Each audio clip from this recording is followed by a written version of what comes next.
Today we're going to be installing a ShinePay Spark. We have an ALCD2 with a number 4 harness on this multi-load Speed Queen machine. The first step to any successful ShinePay installation is ensuring that the power has been removed from the machine. We've done that. Now what we're going to do is first we're going to come around here. We've taken the liberty of opening the machine up. And you see this little connector right here, and we just want to remove where that connector is plugged in. We just want to pull it out. And we're going to plug our ShinePay Spark harness into that same spot right there, and that's our power connector.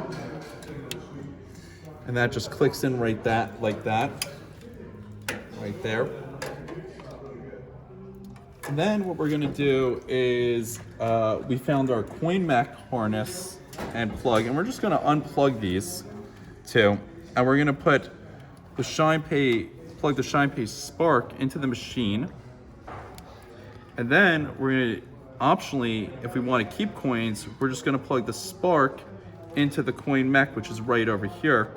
So we're just gonna plug that in like that, tuck it away somewhere where it's out of the way, not gonna be bothered by anything, and button the machine all up, and that's the end.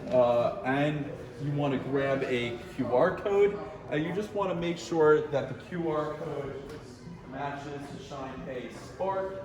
And as you can see, we have our QR code that would go with this Spark, and you place it somewhere visible on the machine with your Pay with Your Phone sticker as well. You wanna have your Pay with Your Phone sticker somewhere on the machine as well.